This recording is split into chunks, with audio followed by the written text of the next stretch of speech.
Sehr verehrter Herr Präsident. President, ladies and gentlemen, members of the European Parliament, Presidency of the Council, colleagues. 1 year ago, in September 2015, in my speech on the state of the European Union, I stated that the state of the Union left much to be desired. I said then it didn't only apply to Europe, but in our union there wasn't enough union. In spite of the progress which has been made, it still applies. The European Union still does not have enough union. Some things have improved,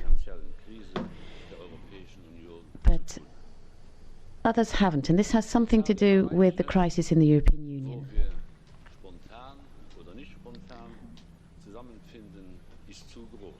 There are too many areas in which we spontaneously or unspontaneously can't meet. The scope in which we cooperate together is too small. Far too often, national interests are brought to the fore. We shouldn't misunderstand this. European integration cannot be left or bow to the interests of the individual member states. Europe cannot become a melting pot, a colorless melting point. Europe lives and draws from its diversity. Although it's often stated that this is the case, the Commission does not intend to get rid of the nation states. We don't destroy, we don't want to undermine, we want to construct. We want a better Europe.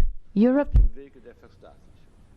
is not going down the path of nationalization. It can never become that type of nationalized area. But there are splits out there, and often fragmentation exists where we need further effort from the Union. And that is leaving scope for galloping populism. And we cannot accept that, because populism does not solve problems. On the contrary, populism creates problems, and we have to be aware of that and protect ourselves against it.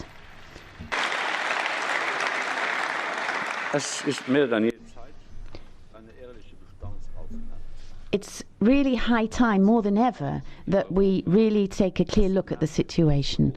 Unemployment continues to be far too high in Europe, although between 2013 and today, 8 million new jobs were created. And employment is constantly rising.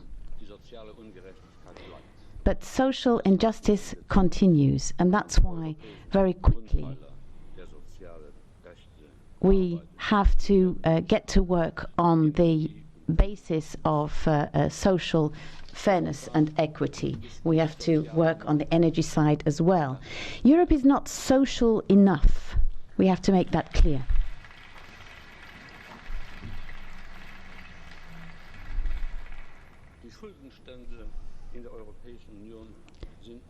Debt in Europe continues also to be at too high a level, despite the fact that we have seen a drop of deficit rates down to 1.9 from 6.2. And so we don't want to see a flexibility pact. I think we need to show intelligent flexibility in applying all of this so that we don't break or hinder growth. I think we also need to look into the eyes of those who are observing us from afar, our friends and partners worldwide, who all deeply regret Brexit, and they are wondering whether Brexit is the beginning of the breakdown and disintegration process for the European Union. Allow me to state here and today that we respect and at the same time regret the UK decision. But the European Union as such is not at risk.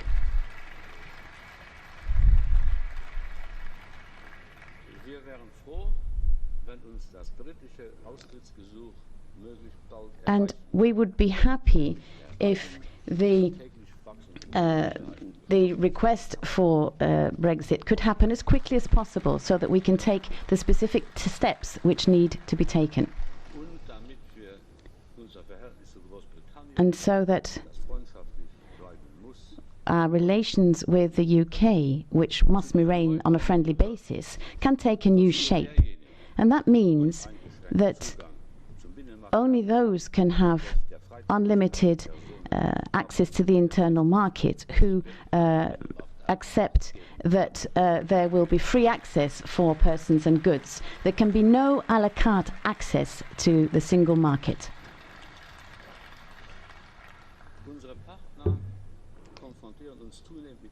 Our partners constantly raise the question as to whether the EU is still in a position to enter into trade agreements with the rest of the world.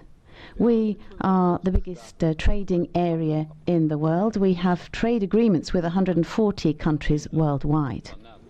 I'm not a blind fanatic on this, but I do believe that we cannot leave aside the impact of all of this on trade, and trade means more work. Trade means more jobs. 30 million jobs in Europe are dependent on exports. 1 in every 7 jobs in Europe depends on our exports to other parts of the world. 1 billion more in export volume creates an additional 40,000 jobs in Europe. And therefore, I am very much behind the trade agreement with Canada. It's the most progressive, the best trade agreement we have ever entered into.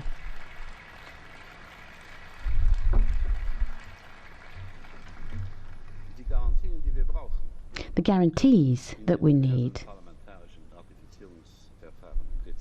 can be specified in the various different ratification procedures, and we can rule out the concerns which exist, but we cannot backtrack on this with Canada. Our partners around the world, particularly in the USA and China right now, but in the future also in India and Japan, are raising questions of climate change of us. The Paris Climate Change Agreement is a global and legally binding agreement, and it wouldn't have come into being in the absence of the European Union. We were the pioneers. We drove this forward.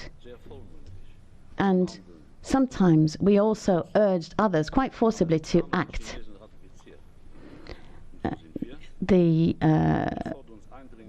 really call on steps to be taken, because very few EU member states have done this as yet. We are calling on EU member states to ratify the Paris Agreement.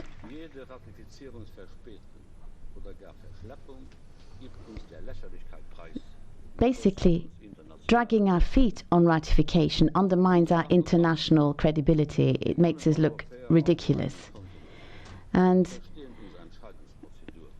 basically, our links amongst ourselves, our interactions depend on this. We're not the United States of Europe. The speech I am making today cannot be compared in any way with the State of the Union by the US President. We are much more diverse in Europe and stronger, and that's why it's hard to understand for some people. But the history, the bad history of Europe, made us this way. It made us what we are. That is no reason for us to make things even more complicated and difficult to understand than they are already. A committed Europe requires courage, but we need to speak in committed terms about Europe in our national parliaments as well, not only here in the European Parliament. In Brüssel laut Ja sagen. In Brussels,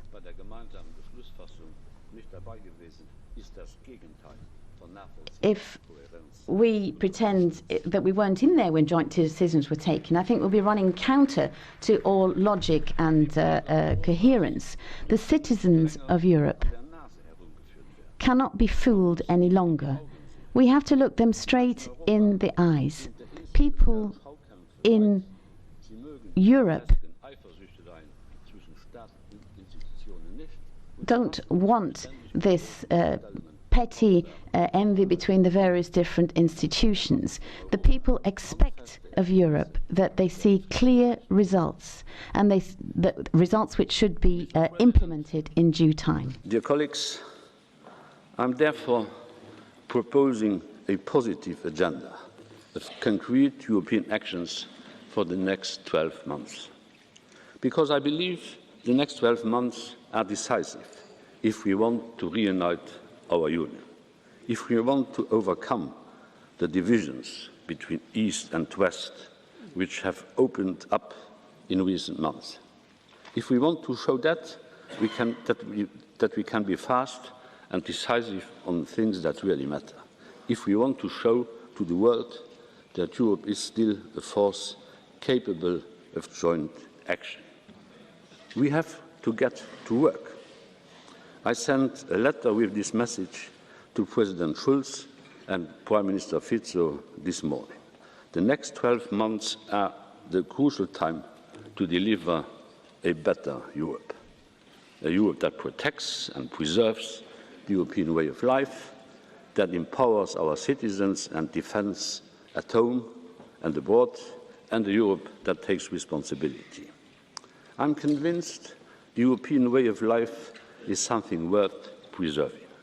I have the impression that many seem to have forgotten what being Europeans means, what it means to be part of this European Union, of this union of Europeans, to remember why European nations chose to work together, to remember why crowds celebrated solidarity in the streets of Warsaw on the 1st of May 2004, the date of accession of this great Polish nation, because Poland is a great nation.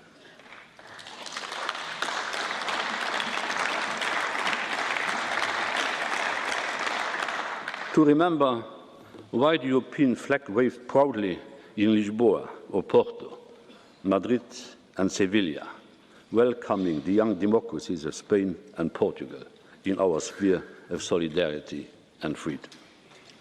To remember that Europe is a driving force that can help bring about unification of Cyprus, something I am supporting the two leaders of Cyprus in. It has to be done, and it has to be done now.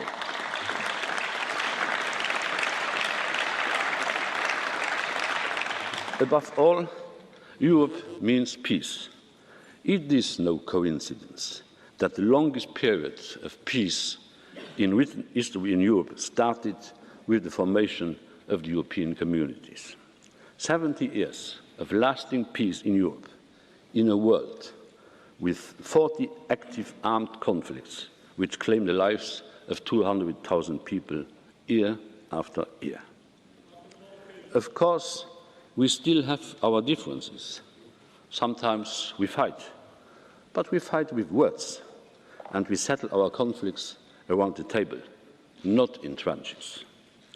An integral part of our European way of life is our values, the values of freedom, democracy, the rule of law.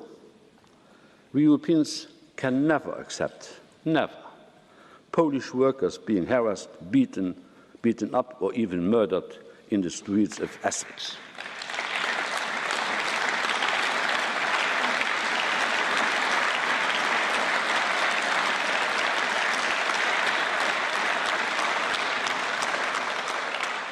We Europeans stand firmly against the death penalty. And we Europeans also believe in independent, effective justice systems. Effective justice systems support economic growth and defend fundamental rights. That is why Europe promotes and defends the rule of law everywhere in Europe.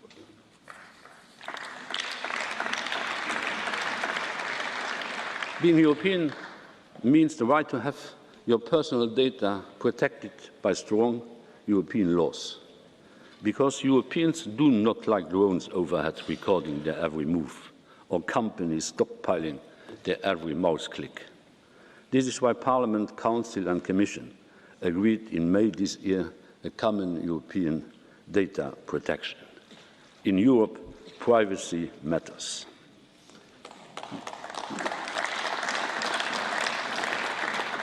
Being European also means a fair playing field. This means that workers should get the same pay for the same work in the same place.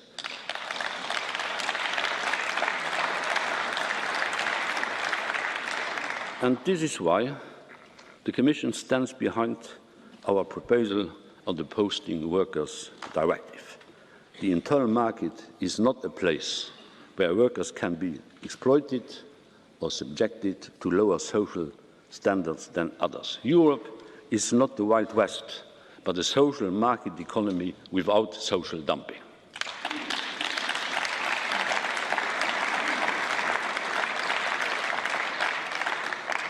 A fair playing field also means that in Europe, consumers are protected against cartels and abuses by powerful companies, and that every company, no matter how big or small, has to pay its taxes where it makes its profits.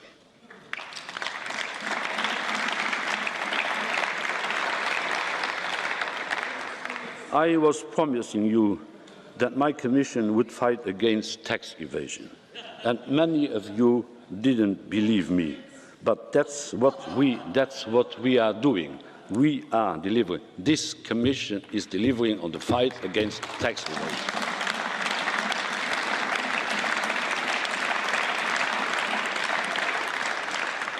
Being European also means standing up for our steel industry.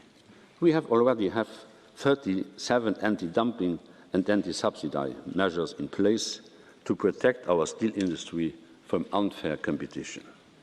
But we need to do more, as overproduction in some parts of the world is putting European producers out of business and the noble European steelworkers out of work. This is why I was in China twice this year to address the issue of overcapacity. This is also why the Commission has proposed to change the lesser duty rule. We call on all Member States and on this Parliament to support the Commission in strengthening our defence instruments.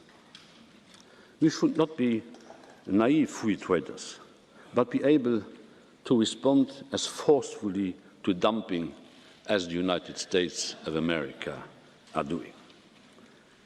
A strong part of the European way of life I want to preserve is our agricultural sector. The Commission will always stand by our farmers, particularly when they go through difficult moments, as is the case today. Last year, the dairy sector was hit with a ban imposed by Russia. This is why the Commission mobilized €1 billion in support of milk farmers to help them back on their feet, because I will not accept that milk is cheaper than water.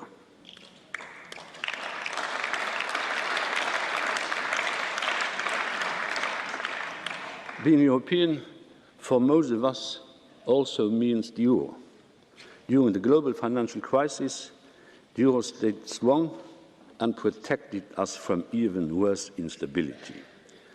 The euro is a leading world currency, and it brings huge, often invisible economic benefits.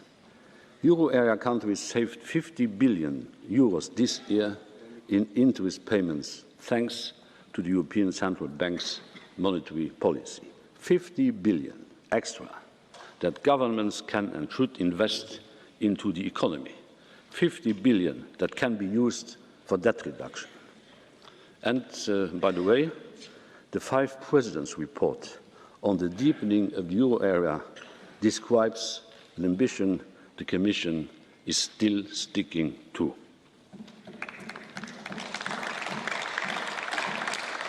I wish all this was recalled more often, everywhere in Europe where elected politicians take the floor.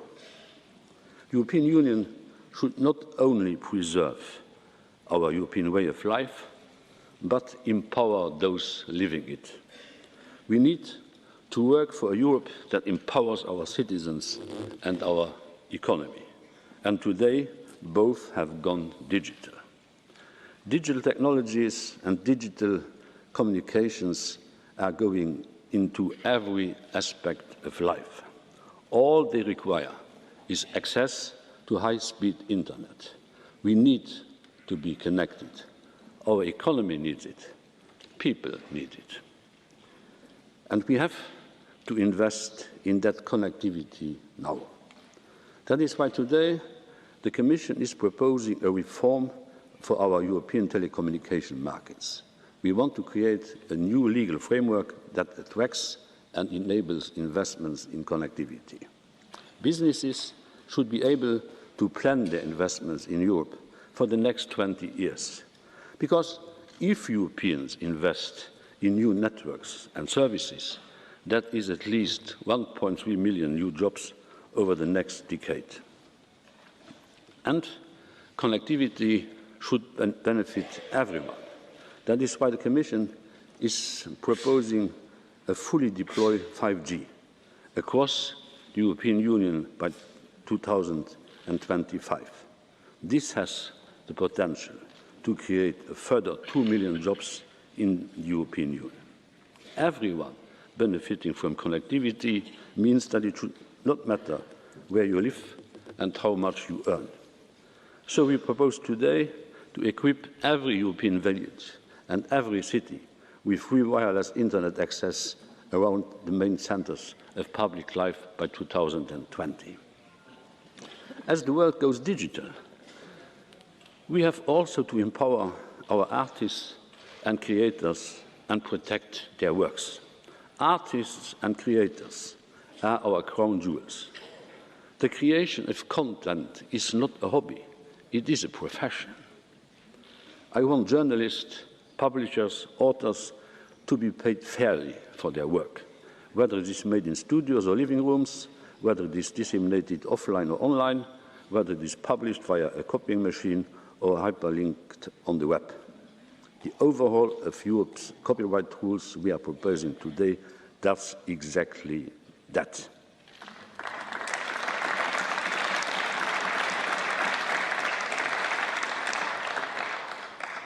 Empowering our European economy means investing not just in connectivity, but in job creation. The 350 billion investment plan for Europe, which we agreed here, has already raised 160 billion in investments in its first year of operation. Over 200,000 small firms and start-ups across Europe got loans, thanks to the European Fund for Strategic Investments. And now we'll take it further. Today, we propose to double the duration of the fund and to double its financial capacity. With your support, we'll make sure that our European Investment Fund will provide a total of at least 500 billion, half a trillion of investments by 2020. And we will work beyond that to reach 630 billion by 2022. Of course, with member states contributing, we can get there even faster. Along these efforts to attract private investments, we also need to create the right environment to invest in. European banks are in a much better shape than 2 years ago, thanks to our joint European efforts. Europe needs its banks. But an economy almost entirely dependent on bank credit is bank for financial stability. And it is bad for business, as we saw during the financial crisis. That is why it is now urgent we accelerate our work on the Capital Markets Union. The Commission is putting a concrete roadmap for this on your table today. A Capital Markets Union will make our financial system by far more resilient. It will give companies easier and more diversified access to finance. Imagine you run a startup and your bank refuses you a loan. Right now, the options are very limited. The Capital Markets Union will offer alternatives, vital sources of funding to help startups get started, business angels, venture capital, market financing. To just mention one example, our proposal on securitization has been on the table of the co-legislators for almost 1 year now. It has the potential of freeing up to 100 billion euros of additional finance for European businesses. So let us please speed up its adoption. Our investment plan worked better than anyone expected inside Europe. And now we are going to take it global. Today, we are launching an ambitious investment plan for Africa and the neighborhood, which has the potential to raise 44 billion in investments. It can go up to 88 billion if member states pitch in. This will complement our development aid and help address one of the root causes of migration. With economic growth in developing countries at its lowest level since 2003, this is crucial. The new plan will offer lifelines for those who would otherwise be pushed to take dangerous journeys in search of a better life. It has to be done.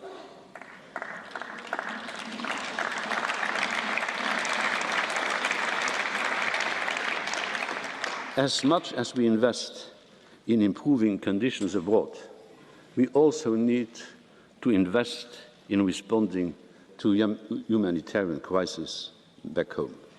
And more than anything, we need to invest in our young people.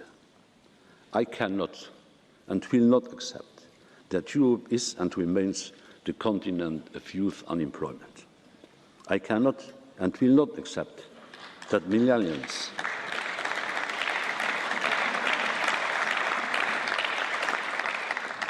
I will not accept that the Generation Y might be the first generation in 70 years to be poorer than their parents. Of course, this is mainly a task of national governments. You are not a part of, I know. But the European Union can support this effort and their efforts. We are doing this with the European Youth Guarantee that was launched 3 years ago. The Commission enhanced the effectiveness and sped up delivery on the Youth Guarantee. More than 9 million young people who got a job, traineeship or apprenticeship because of the European Union. And we will continue to roll out the Youth Guarantee across Europe, mainly as far as apprentices are concerned, improving the skill set of Europeans and reaching out to the regions and young people most in need. The European Union can also contribute to helping create opportunities for young people. There are many young, socially minded young people in Europe willing to make a meaningful contribution to society and help show solidarity. The word solidarity appears 16 times in the treaties. Our European budget is a living proof of financial solidarity. The euro is an expression of solidarity, and our development policy is a strong external sign of solidarity. And when it comes to managing the refugee crisis, we have started to see solidarity. I'm convinced much more solidarity is needed, But I also know that solidarity must be voluntary. It must come from the heart. It cannot be forced. It cannot be imposed.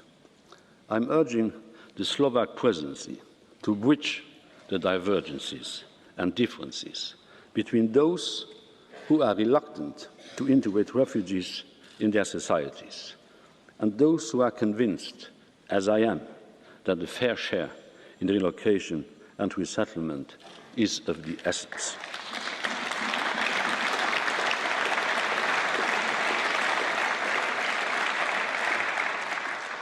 I am asking a strong and immediate action both from Greece and the European Union to protect what we call in French les enfants non accompagnés.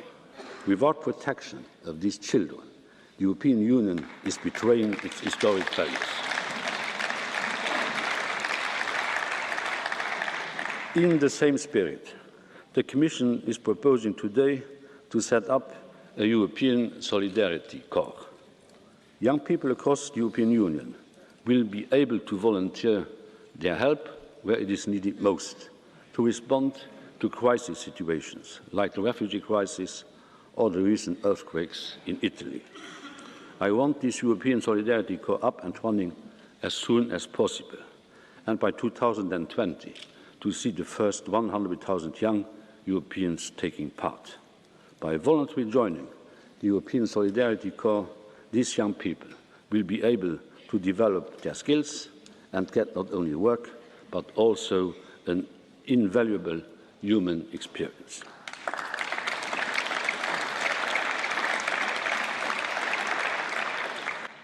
Monsieur le Président, President, ladies and gentlemen, President of Council, a Europe that protects is a Europe which defends itself both inside and outside its borders. We need, and this is a priority, to do this to counter terrorism. As of 2004, Europe has suffered more than 30 terrorist attacks. 14 have happened over the past year. We've all maintained solidarity throughout our suffering and mourning. We must take a collective approach to this. We must be truthful and faithful to ourselves, to our values, to our multicultural, open society. We need to show terrorists that they have no chance when they try to attack these values.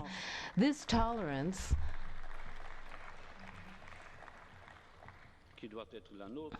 which is ours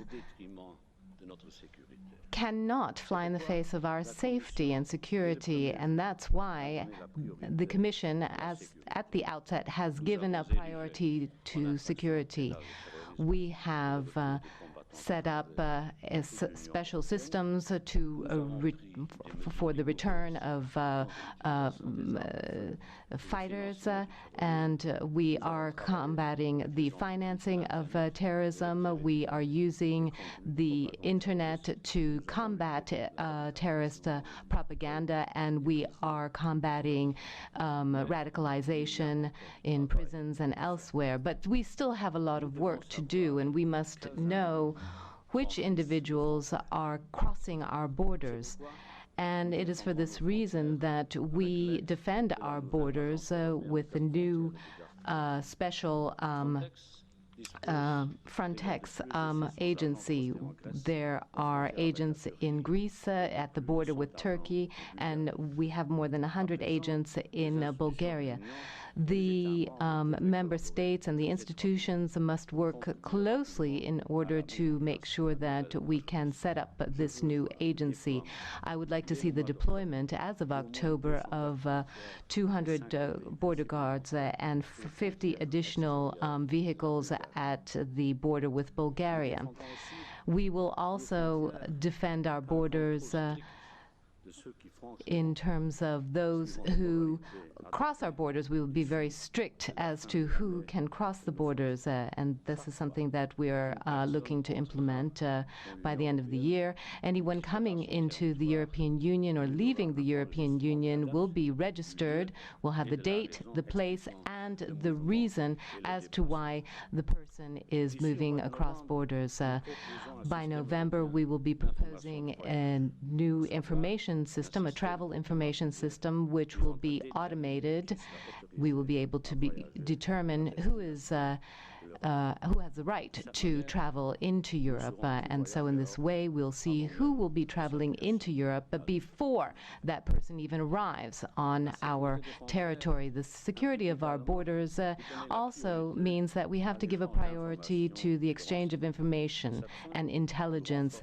And so we are strengthening Europol to this end, because we are giving Europol greater access to databases and giving them the necessary means to carry out their work. And this has to be in line with our ambitions.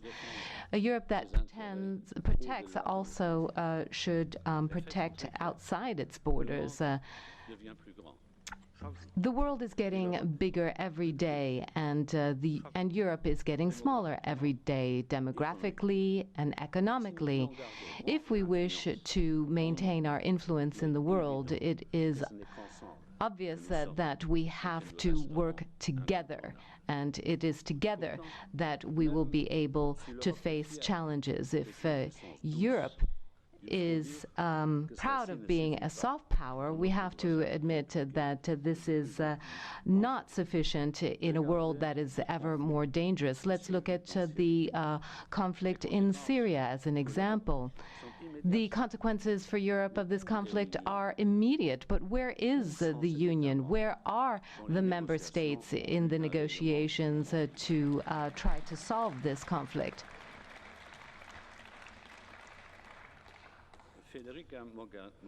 Federica Mogherini, our High Representative, Vice President of the Commission, is doing a remarkable job, and that's not just my opinion. But what we need is a European Minister of Foreign Affairs.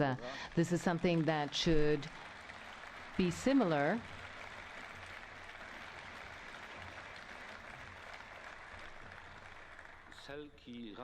This is something that will bring together the national diplomatic forces in order to weigh in international negotiations.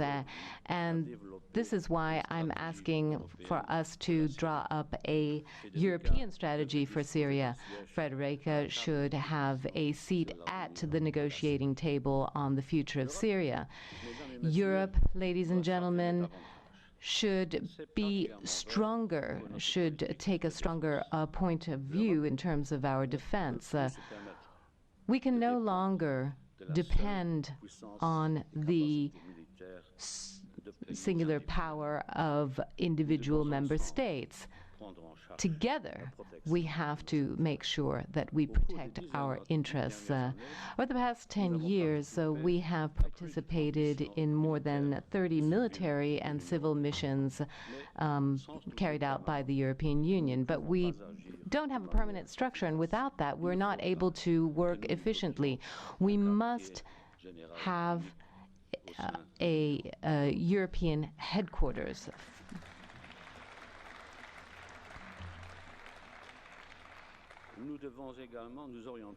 And so we should work towards a common military force, and this should be in complement with NATO.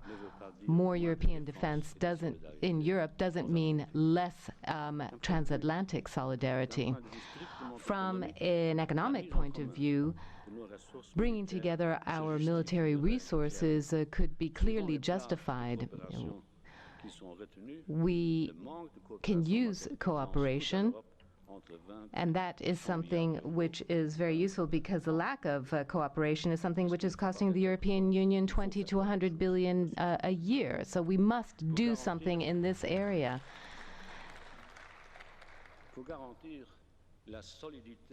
In order to guarantee the solidarity of the European Union, the European defense industry should prove its innovation. And for this reason, we're proposing by the end of the year the creation of a European Defense Fund to actively stimulate research and innovation in this area. The Lisbon Treaty allows member states who wish to do so to make their capacity available through a permanent structure. And I think it's high time to make to avail ourselves of this possibility. President, the final point which I wish to touch upon has to do with our collective responsibility, and I'm calling on all of the European Union institutions and each of the member states to assume more responsibility. We need to do away with old spats which could lead to failure, because we cannot survive without working together. Europe needs to be better explained, and I've asked the commissioners over the coming weeks to visit national parliaments in order to discuss the European Union, and the commissioners have gone to national parliaments more than 350 times, and I'd like for them to do that more now. Europe can only be built if it's understood. It has to be better explained. It can only be built with the member states, not against the member states. And so the Commission is to be a political commission which gives rise to lots of strange ideas. But the Commission needs to be there for the citizens. We need to listen to the citizens. We need to listen to the European Parliament and to the member states. And we do listen to our citizens, and we would like to do that more intensely. Sometimes I read that the people lock themselves up in their ivory towers at Berlaymont and don't want to listen to others. Some people think that I'm not listening to others, but to those who think that are highly mistaken. Every single day I talk to the European citizens because this is my duty, this is everyone's duty. As I said earlier, the Commission has withdrawn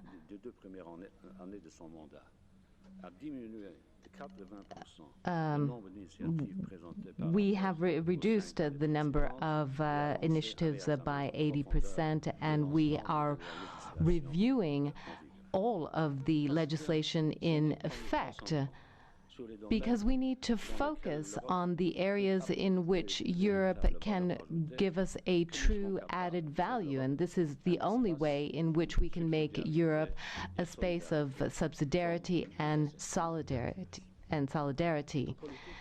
And any policy at the Commission would mean that we would have to correct any technocratic errors that may have arisen.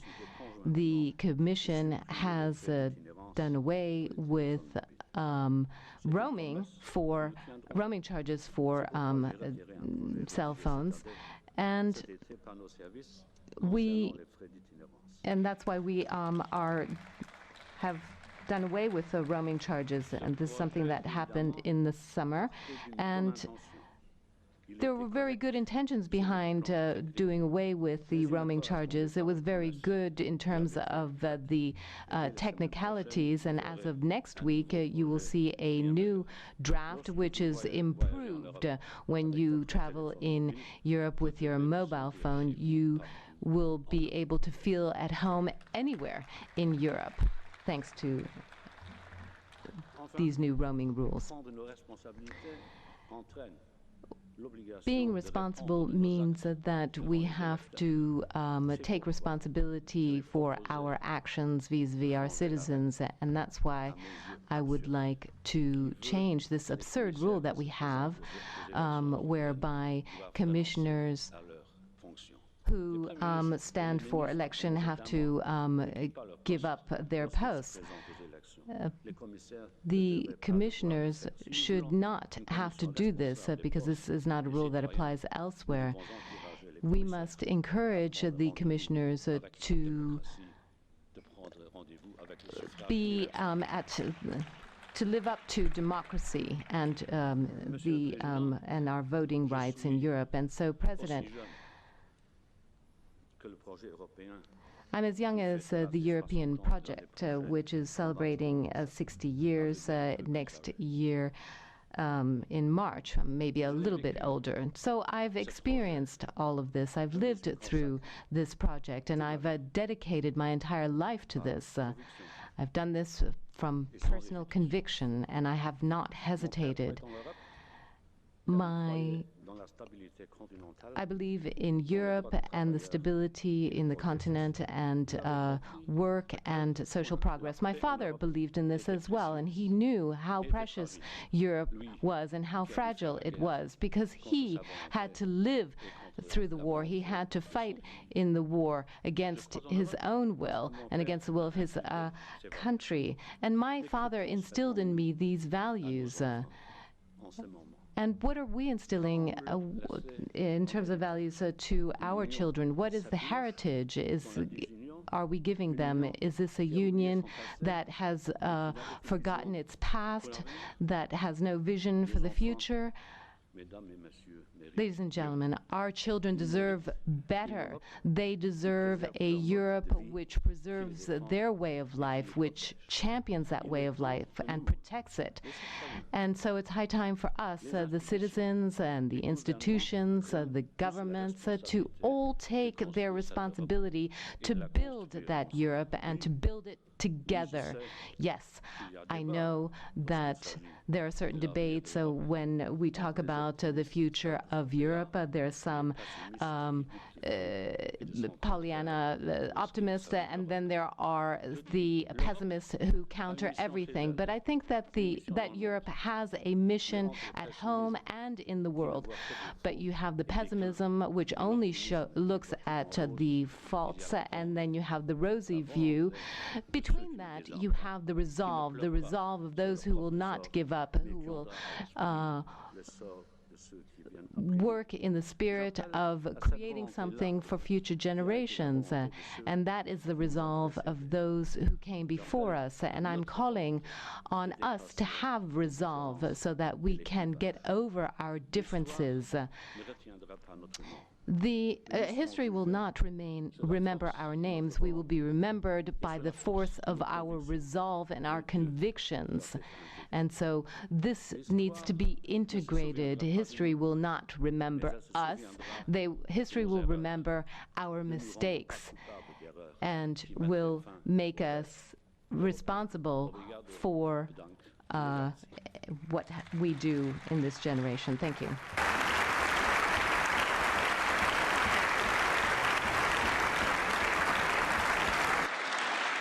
Secretary of